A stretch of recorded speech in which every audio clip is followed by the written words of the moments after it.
Hello बच्चों, तो कैसे हैं आप लोग। आशा करता हूँ ठीक ही होंगे। तो चलिए आज हम देखेंगे क्लास 10 की साइंस का अध्याय दूसरा, जिसका नाम है अम्ल, क्षार एवं लवण, जिसे इंग्लिश में हम एसिड, बेस एंड सॉल्ट के नाम से भी जानते हैं। तो आइए देखते हैं कि अम्ल क्या होता है या अम्ल किसे कहते हैं। जैसे मान के चलो हमारे पास कोई पदार्थ है, जैसे हमने लिया है HCl, ठीक है। इसको हमने जल में घोल दिया।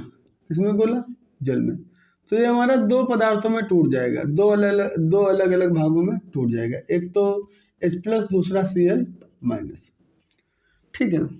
हमारे पास एक पदार्थ था HCl, इसे हमने जल में घोला और ये दो पदार्थों में टूटा, एक तो H+, दूसरा Cl-। तो ये जो H+ है यही हमारा क्या है, अम्ल है, ठीक है। तो जो H+ यहाँ पर है यही हमारा क्या है, अम्ल। तो हम लिखते हैं कि वे पदार्थ जिन्हें जल में घोलने पर वे H+ आयन देते हैं, ठीक है।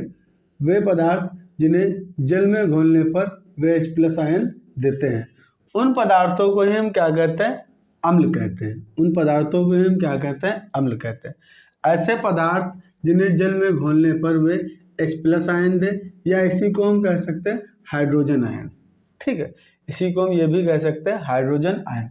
तो ऐसे पदार्थ जो जल में घुलने पर हाइड्रोजन आयन देते हैं या H+ आयन देते हैं, उन्हीं को हम क्या कहते हैं, अम्ल कहते हैं, ठीक है। ऐसे पदार्थ जिन्हें जल में घोलने पर वे H+ आयन दे या हाइड्रोजन आयन दे, उन पदार्थों को ही क्या कहते हैं, अम्ल कहते हैं। अम्ल की एक खास बात और होती है कि ये स्वाद में खट्टे होते हैं। स्वाद में कैसे होते हैं, खट्टे होते हैं। यदि हम इन्हें टेस्ट करें तो ये कैसे होंगे, खट्टे, जैसे नींबू का रस, ठीक है, इमली। तो ये सारे के सारे पदार्थ कौन से, अम्ल वाले ही हैं, ठीक है। एग्जाम्पल के लिए हम देख सकते हैं, जैसे HCl हो गया, ये हमारा क्या है, एक अम्ल है। H2SO4 ये भी हमारा क्या है, एक अम्ल ही है। HNO3 ये भी हमारा क्या है, अम्ल है। और CH3COOH ये भी हमारा क्या है, एक अम्ल है, ठीक है। इनमें से ये पहला, ये और ये तो हमारे, अभी हम आगे चल करके पढ़ेंगे जब प्रबल अम्ल, दुर्बल अम्ल, तो ये तीनों के तीनों हमारे प्रबल अम्ल के कैटेगरी में आते हैं, ठीक है। तो अब हम देखते हैं अम्ल के प्रकार। हम क्या देखते हैं, अम्ल के प्रकार। तो हम जानते हैं अम्ल कितने प्रकार के होते हैं, तो अम्ल दो प्रकार के होते हैं। कितने प्रकार के होते हैं, अम्ल दो प्रकार के होते हैं। पहला प्रबल अम्ल, जिसे हम स्ट्रॉन्ग एसिड के नाम से भी जानते हैं। अम्ल को इंग्लिश में हम एसिड बोलते हैं, ठीक है। पहला हमारा क्या है, स्ट्रॉन्ग एसिड या प्रबल अम्ल।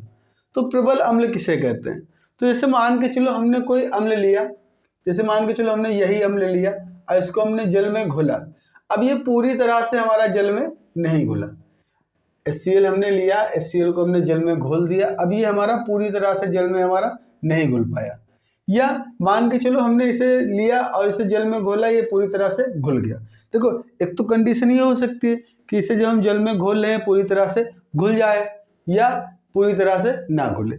जब ये पूरी तरह से घुल जाएगा तो H+ आयन की जो संख्या होगी वो भी क्या होगी, अधिक होगी उस विलयन में या जल में, ठीक है।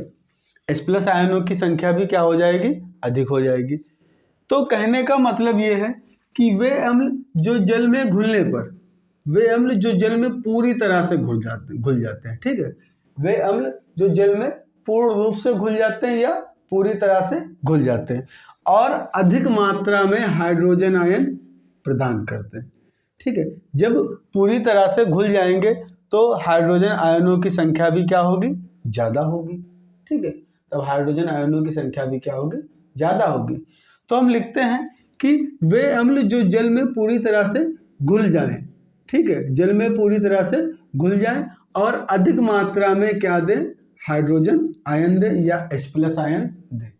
ऐसे अम्लों को ही हम क्या कहते हैं, प्रबल अम्ल, ठीक है। ऐसे अम्लों को ही हम क्या कहते हैं, प्रबल अम्ल। तो जो जल में पूर्ण रूप से घुल जाए और अधिक मात्रा में, क्या अधिक मात्रा में H+ आयन प्रदान करते हैं। ठीक है, और अधिक मात्रा में क्या प्रदान करते हैं, H+ आयन प्रदान करते हैं। तो ऐसे अम्लों को ही हम क्या कहते हैं, प्रबल अम्ल कहते हैं। ऐसे अम्लों को ही हम क्या कहते हैं, प्रबल अम्ल कहते हैं। जैसे एग्जाम्पल में HCl है, H2SO4 है, ठीक है, HNO3 है। इन्हें जब कभी भी हम जल में घोलते हैं तो पूरी तरह से जल में घुल जाते हैं और अधिक मात्रा में हमें क्या मिलता है, हाइड्रोजन आयन मिलता है। ठीक है, अधिक मात्रा में हमें क्या मिलता है, हाइड्रोजन आयन मिलता है। अब इसका दूसरा प्रकार है दुर्बल अम्ल। ठीक है, या इसी को इंग्लिश में हम वीक एसिड के नाम से भी जानते हैं। ठीक है, दुर्बल मतलब कमजोर। अब कमजोर या दुर्बल, तो जल में जो पूरी तरह से ना घुले। अब जब जल में पूरी तरह से घुलेगा नहीं तो अधिक मात्रा में हमें हाइड्रोजन आयन भी नहीं मिलेंगे। ठीक है, अधिक मात्रा में हमें हाइड्रोजन आयन भी नहीं मिलेंगे। तो हम लिखते हैं ऐसे अम्ल जो जल में पूरी तरह से नहीं घुल पाते हैं। ठीक है, जो जल में पूरी तरह से नहीं घुल पाते हैं और ना ही अधिक मात्रा में हाइड्रोजन आयन देते हैं।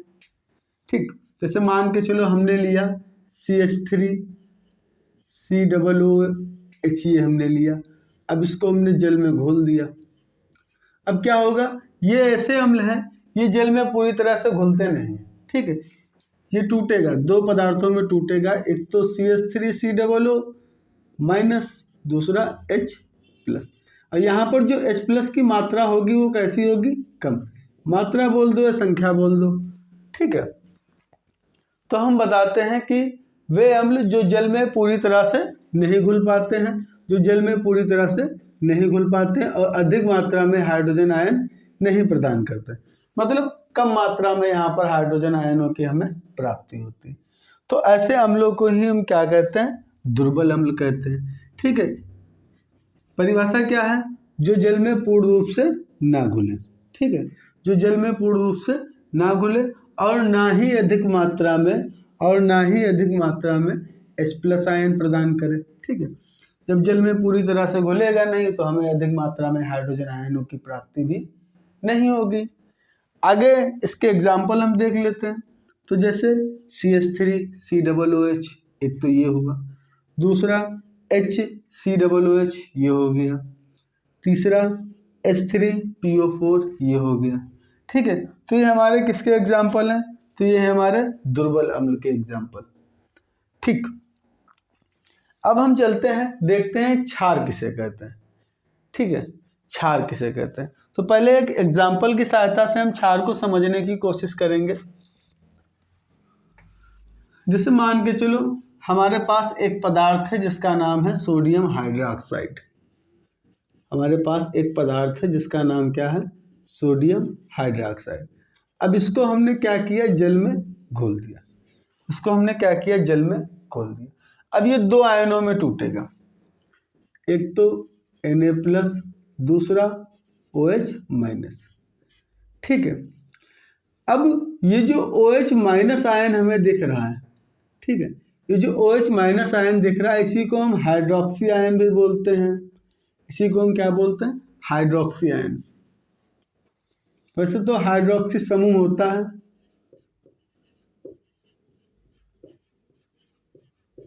हाइड्रोक्सी आयन, या कहीं कहीं पर इसे हाइड्रोक्साइड भी बोला जाता है। ठीक है, हाइड्रोक्साइड भी इसे बोलते हैं। तो हम इसकी परिभाषा लिखते हैं कि वे पदार्थ जो जल में घुलने पर, मतलब ऐसे पदार्थ जिनको जब हम जल में घोलें तो उनसे हमें OH- आयनों की प्राप्ति हो। किसकी प्राप्ति हो, OH- आयनों की प्राप्ति हो। उन पदार्थों को ही हम क्या कहते हैं, उन पदार्थों को ही हम क्या कहते हैं, तो उन्हें हम बोलते हैं क्षार। उन पदार्थों को ही हम क्या कहते हैं, तो उन्हें हम बोलते हैं क्षार। यही हमारी क्षार की परिभाषा है। क्या परिभाषा है, कि ऐसे पदार्थ जिनको जल में घोलने पर हमें हाइड्रोक्सी आयन या हाइड्रोक्साइड आयन या OH- आयन की प्राप्ति होती है। तो ऐसे पदार्थों को ही हम क्षार कहते हैं। ऐसे पदार्थों को ही हम क्या कहते हैं, क्षार कहते हैं। क्षार की एक विशेषता और भी होती है कि ये स्वाद में तीखे होते हैं। कैसे होते हैं? ये स्वाद में तीखे होते हैं। ठीक है, ये स्वाद में कैसे होते हैं? तीखे होते हैं। तो हमने क्या पढ़ा क्षार के बारे में, एक बार फिर से हम देख लेते हैं। क्षार किसे कहते हैं? तो क्षार वे पदार्थ होते हैं जो जल में घुलने पर हाइड्रोक्सी आयन या OH- आयन देते हैं। ठीक है, वे पदार्थ जो जल में घुलने पर हाइड्रोक्सी आयन या OH- आयन देते हैं, उन पदार्थों को ही हम क्या कहते हैं? क्षार कहते हैं। उन पदार्थों को ही हम क्या कहते हैं? क्षार कहते हैं। क्षार जो होती है वो स्वाद में तीखी होती है। स्वाद में कैसी होती है? तीखी होती है। आइए इसके एग्जाम्पल हम देखते हैं। तो पहला एग्जाम्पल है जैसे NaOH sodium hydroxide, KOH potassium hydroxide, LiOH lithium hydroxide, CaOH का होल ट्वाइस मतलब कैल्शियम हाइड्रोक्साइड।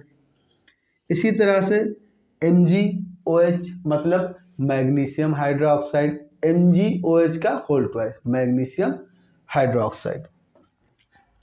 तो ये सारे के सारे हमारे क्या हैं? क्षार हैं। ठीक है, ये सारे के सारे हमारे क्या हैं? क्षार पदार्थ हैं। तो ये जो क्षार पदार्थ होते हैं ये भी दो प्रकार के होते हैं। कितने प्रकार के होते हैं? दो प्रकार के होते हैं। जैसे अम्ल थे हमारे दो प्रकार के, ठीक उसी प्रकार क्षार भी हमारी दो प्रकार के होते हैं। पहला प्रबल क्षार, पहला कौन सा होता है? प्रबल क्षार। दूसरा दुर्बल क्षार।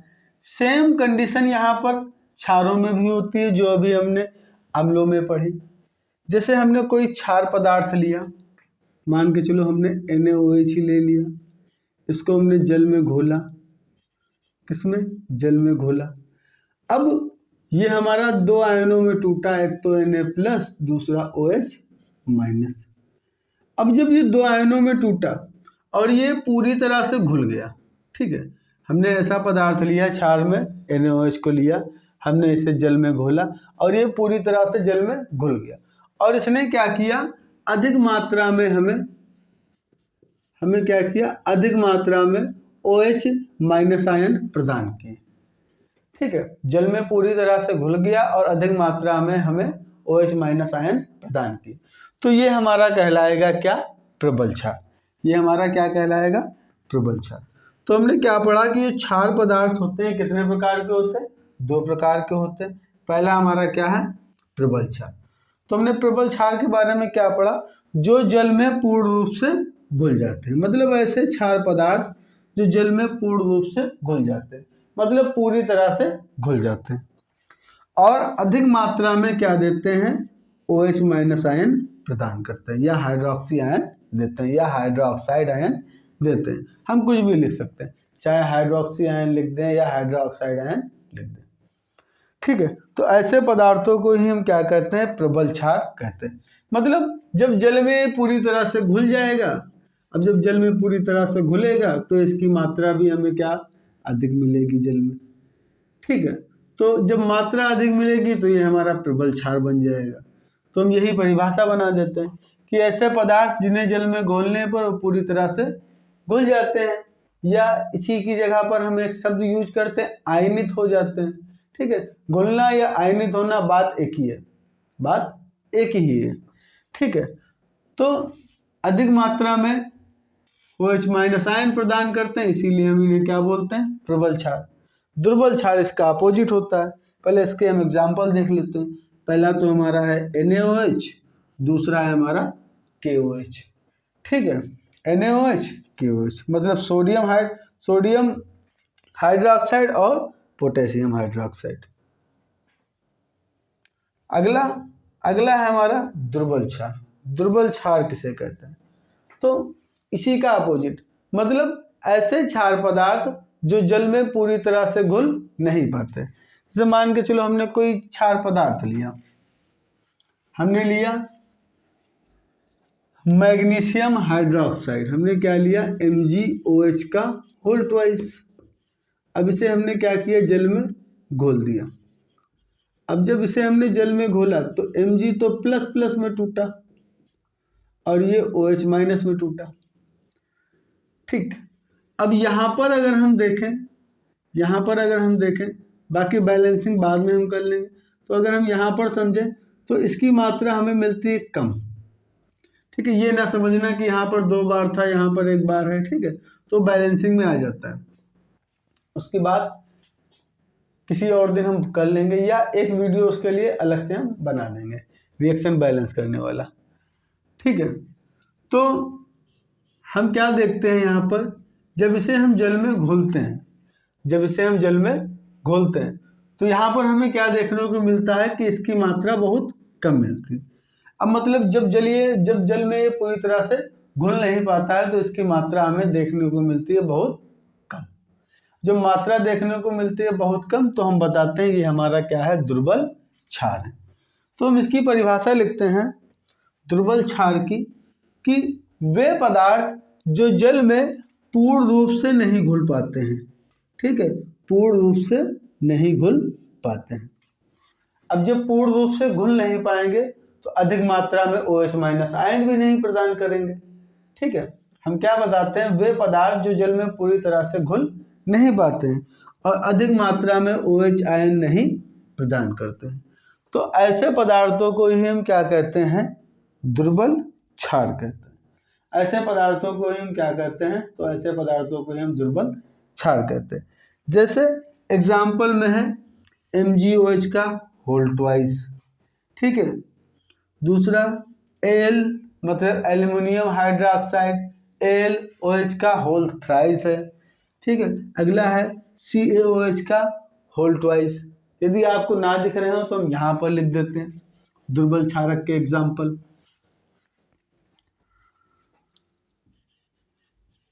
दुर्बल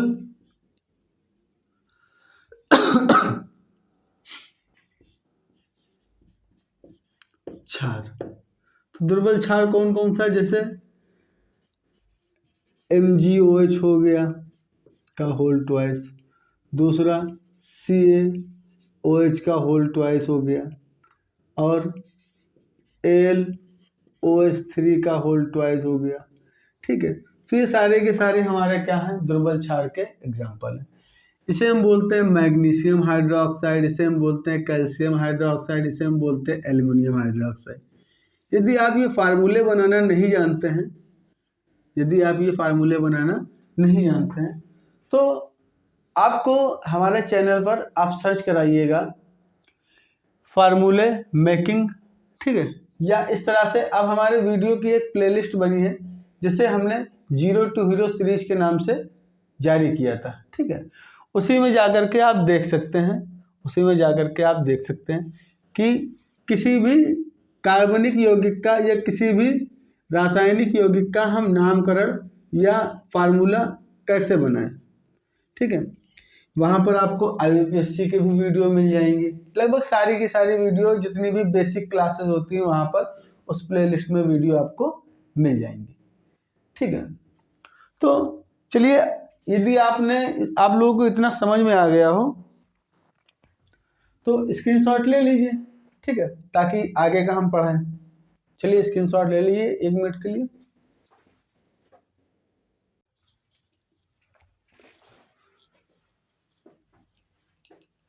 तो चलिए अब हम देखते हैं अम्लों के भौतिक गुण, ठीक है। हम देखेंगे अम्लों के भौतिक गुण। अम्लों के भौतिक गुण क्या क्या होते हैं, अम्ल किस प्रकार से अपने भौतिक गुण दर्शाते हैं। तो सबसे पहला भौतिक गुण है कि ये स्वाद में खट्टे होते हैं, ठीक है। पहला भौतिक गुण क्या है कि ये स्वाद में खट्टे होते हैं, अम्ल स्वाद में खट्टे होते हैं। दूसरा भौतिक गुण क्या है कि ये नीले लिटमस को, अम्ल क्या करते हैं, नीले लिटमस को लाल कर देते हैं। अम्ल क्या करते हैं, नीले लिटमस को लाल कर देते हैं। जैसे आपको मैं ट्रिक बता रहा हूं, अनील क्या है, अनील। आ से क्या है, अम्ल। ना से क्या है, नीला मतलब नीले, ठीक है। आ से क्या है, अम्ल, और ना से क्या है, नीले, नीला, और ला से क्या है, लिटमस। अम्ल क्या करते हैं, ये नीले लिटमस को लाल कर देते हैं। अम्ल नीले को लाल कर देते हैं। ठीक है, इस ट्रिक के द्वारा भी आप याद कर सकते हैं। अम्ल क्या करते हैं, नीले लिटमस को लाल कर देते हैं। लास्ट है ये विद्युत के सुचालक होते हैं। अम्ल क्या होते हैं, विद्युत के सुचालक होते हैं। देखिए इस पॉइंट को थोड़ा सा गहराई से समझ लीजिए, विद्युत के सुचालक क्यों होते हैं। ये विद्युत के सुचालक इसलिए होते हैं कि विद्युत धारा के प्रवाह के लिए दो चीज़ों की आवश्यकता होती है। एक तो मुक्त आयन चाहिए, क्या चाहिए, मुक्त आयन। दूसरा चाहिए मुक्त इलेक्ट्रॉन, क्या चाहिए, मुक्त इलेक्ट्रॉन। ठीक है, अगर कहीं पर भी हमें धारा को प्रवाहित कराना है तो हमें इन दोनों चीज़ों की आवश्यकता होती है। पहला, या तो हमें मुक्त इलेक्ट्रॉन चाहिए या तो हमें मुक्त आयन चाहिए। अम्ल क्या करते हैं, जब वे जल में घुलते हैं तो मुक्त आयन बना देते हैं। ठीक है, आयन ही तो बनाते हैं अम्ल जल में। ठीक है, और इन्हीं आयनों के कारण क्या होता है, इनमें विद्युत धारा का प्रवाह हो जाता है। तो इसीलिए यहाँ पर लिखा है कि ये विद्युत के सुचालक होते हैं, मतलब इनमें विद्युत धारा बह सकती है, इनमें विद्युत धारा बह सकती है। तो पहला पॉइंट क्या है भौतिक गुण में, कि ये स्वाद में खट्टे होते हैं। दूसरा क्या है, तो ये नीले लिटमस को लाल कर देते हैं। तीसरा क्या है, ये विद्युत के सुचालक होते हैं। तो चलिए अब हम देखते हैं अम्लों के रासायनिक गुणधर्म, अम्लों के रासायनिक गुण या रासायनिक गुणधर्म। तो अम्लों के रासायनिक गुणधर्म, सबसे पहला है अम्लों की धातुओं से क्रिया। अम्लों की धातुओं से क्रिया, तो अम्लों की जो हम धातुओं से विक्रिया कराते हैं, और धातुओं में कुछ विशेष धातुएं जैसे सक्रिय धातुएं, कौन कौन सी, जैसे सोडियम हो गई, मैग्नीशियम हो गई और जिंक हो गई। इन धातुओं से जब हम अम्लों की अभिक्रिया कराते हैं तो हमें हाइड्रोजन गैस प्राप्त होती है। ठीक है, लवण प्राप्त होता है, उसके साथ में हाइड्रोजन गैस प्राप्त होती है। जब कभी भी हम क्या करते हैं, अम्लों की धातुओं से अभिक्रिया कराते हैं। कौन सी धातुएं, तो सक्रिय धातुएं जैसे सोडियम, मैग्नीशियम और जिंक। आइए एग्जाम्पल देखते हैं कि मान के चलो हमने सोडियम धातु से अम्ल की अभिक्रिया करा दी। HCl अम्ल की अभिक्रिया, हाइड्रोक्लोरिक अम्ल की अभिक्रिया हमने किससे करा दी, सोडियम धातु के साथ करा दी। तो यहाँ पर क्या बन करके आ रहा है, यहाँ पर बन करके आया NaCl। ठीक है, इसे हम बोलते हैं लवण। ये हमारा क्या बन करके आया, लवण। और ये जो हमें मिला है, ये मिली हाइड्रोजन गैस। ठीक है, बाकी इस रिएक्शन को यदि हम बैलेंस करना चाहें तो हम इस तरह से बैलेंस कर सकते हैं कि यहाँ पर Na कितनी बार है, एक बार, यहाँ पर भी Na एक बार है, यहाँ पर H कितनी बार है, एक बार, लेकिन यहाँ पर H कितनी बार है, दो बार। तो हमें यहाँ पर 2 से मल्टीप्लाई करनी पड़ेगी। अब इसकी वजह से हुआ क्या, यहाँ पर Cl कितनी बार हो गया, 2 बार, यहाँ पर Cl कितनी बार है, एक बार। तो यहाँ पर भी हमें Cl में 2 से मल्टीप्लाई करनी पड़ेगी।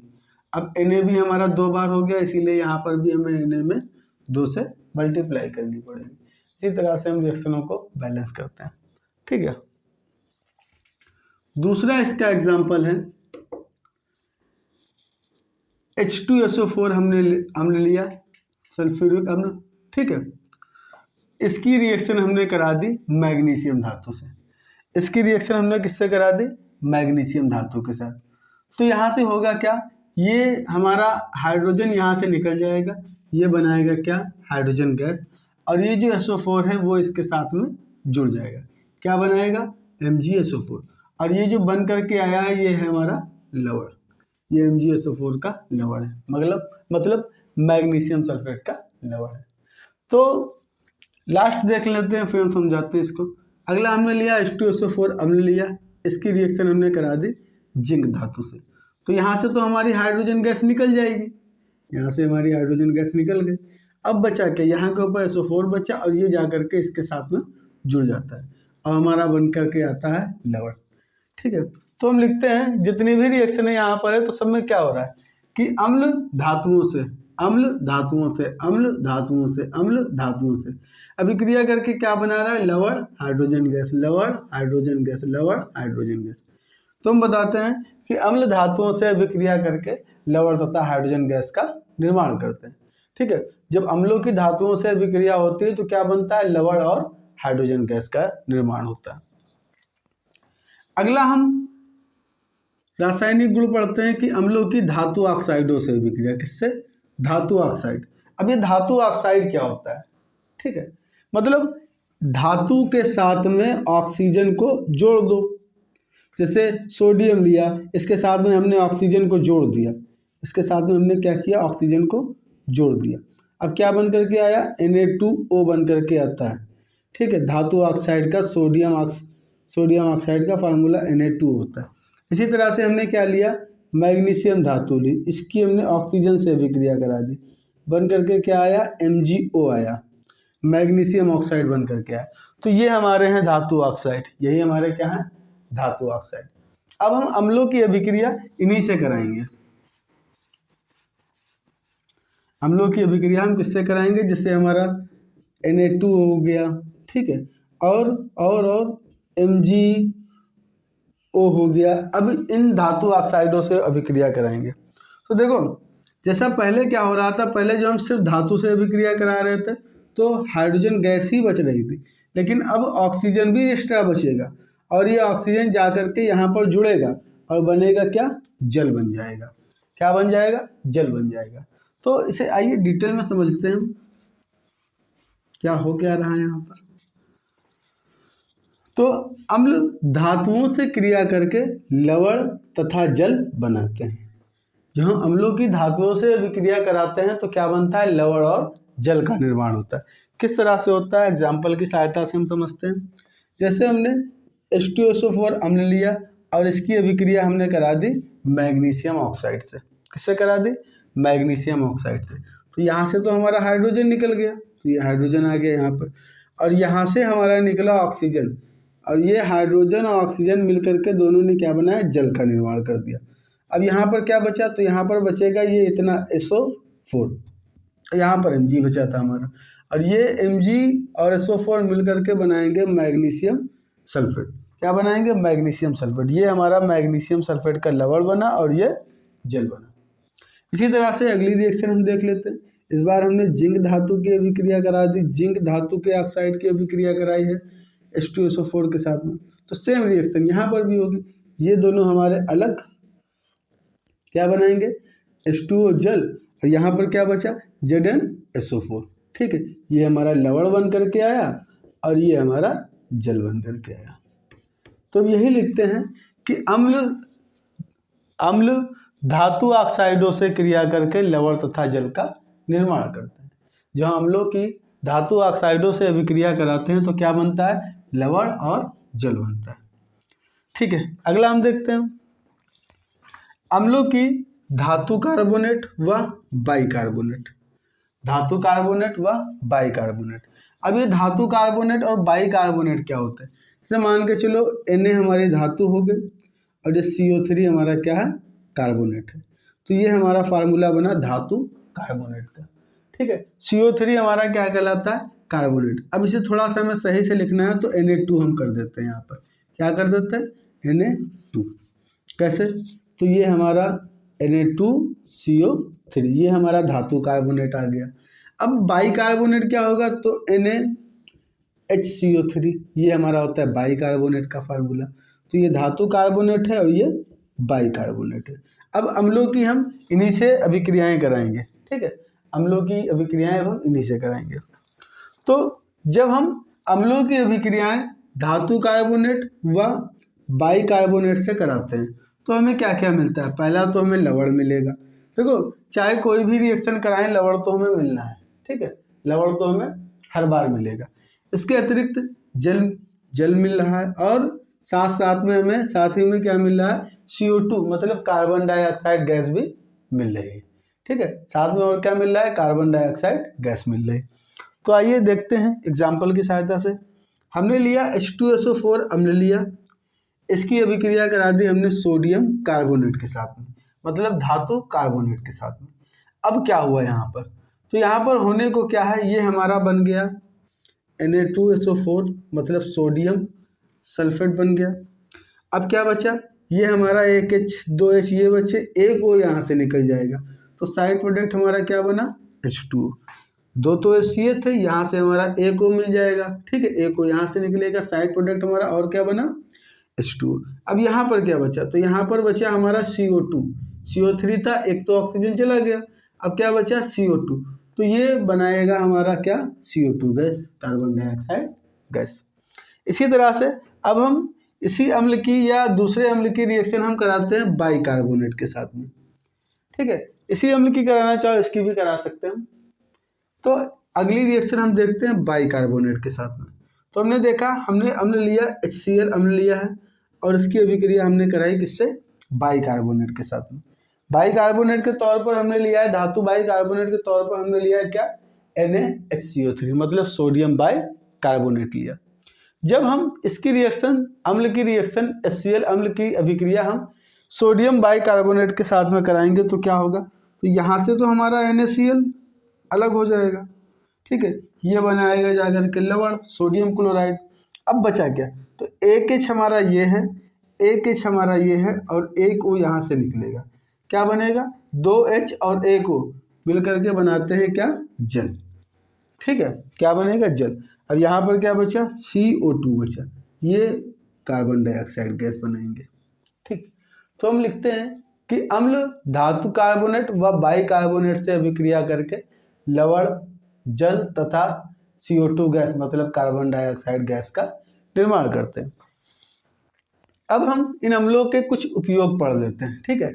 यहाँ से ऑप्शनल में क्वेश्चन पूछ दिया जाता है, क्योंकि अब तो हमारे 20 नंबर के ऑब्जेक्टिव होते हैं, ठीक है। पहले तो कम होते थे, लेकिन अब फिलहाल 20 नंबर के ऑप्शनल वाले आ रहे हैं, और ऑप्शनल यहीं से ज़्यादातर क्वेश्चन पूछे जाते हैं, ऐसे वैसे जगह से भी, ठीक है। तो हमें उनकी भी तैयारी साथ में करते हुए चलना है, और अगर आ गया उपयोग तो उपयोग भी लिख देंगे, ठीक है। जैसे पहला उपयोग है, पहले उपयोग में हम देखते हैं सल्फ्यूरिक अम्ल का उपयोग, ठीक है। सल्फ्यूरिक अम्ल या इसे H2SO4, ठीक है, इसका सूत्र क्या होता है, H2SO4, ठीक है। सल्फ्यूरिक अम्ल इसे हम H2SO4 के द्वारा लिखते हैं। तो पहला क्या है इसका उपयोग, तो हम लिखते हैं इसका उपयोग लेड बैटरियों में, मतलब जो शीशे वाली बैटरियां होती हैं, ये जब आप लोग क्लास 12th में जाएंगे, ठीक है, वहाँ पर एक चैप्टर है वैद्युत रसायन, वहाँ पर इस बैटरी के बारे में आप लोगों को पढ़ाया जाएगा केमिस्ट्री में, ठीक है। तो लेड बैटरियों में इसका उपयोग किया जाता है। दूसरा, पेट्रोलियम उद्योगों में इसका उपयोग किया जाता है तथा कृत्रिम रेशे बनाने में इसका उपयोग किया जाता है। पहला किस्म, ठीक है। तो सल्फ्यूरिक अम्ल का उपयोग लेड बैटरियों को बनाने में किया जाता है, ठीक है, लेड बैटरियों को बनाने में किया जाता है। उसके अतिरिक्त पेट्रोलियम उद्योगों में किया जाता है और कृत्रिम रेशों के निर्माण में किया जाता है। अगला है नाइट्रिक अम्ल, ठीक है। अगला क्या है, नाइट्रिक अम्ल, जिसे हम किसके द्वारा लिखते हैं, HNO3, ठीक है। जो HNO3 है उसी को हम नाइट्रिक अम्ल बोलते हैं।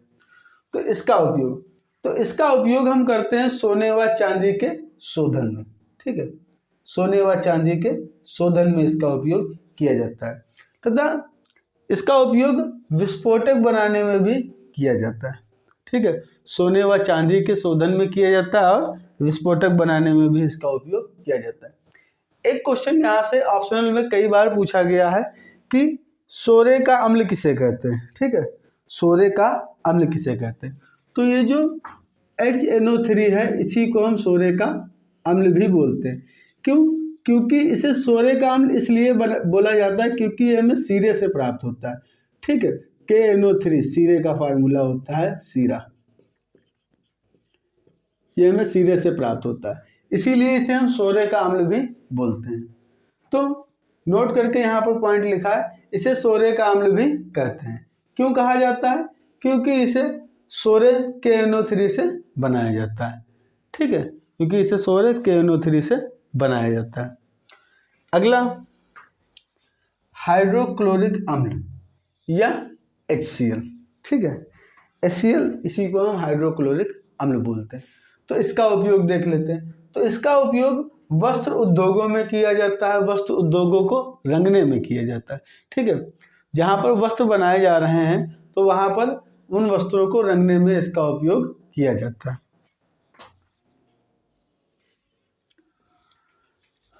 आई होप आप लोगों को वीडियो अच्छी लगी हो और ये क्लास समझ में आई हो।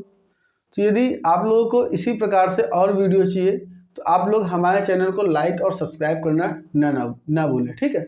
और कमेंट में ज़रूर बताएं कि क्या आपको यहाँ पर कोई भी ऐसा टॉपिक लगा जो समझ में ना आया हो। यदि आपको कोई ऐसा टॉपिक लगा जो समझ में ना आया हो तो आप क्या करना, एक बार वीडियो को थोड़ा सा पीछे करके फिर से देखना, ठीक है। तो मिलते हैं अब अगले वीडियो में, तब तक के लिए धन्यवाद।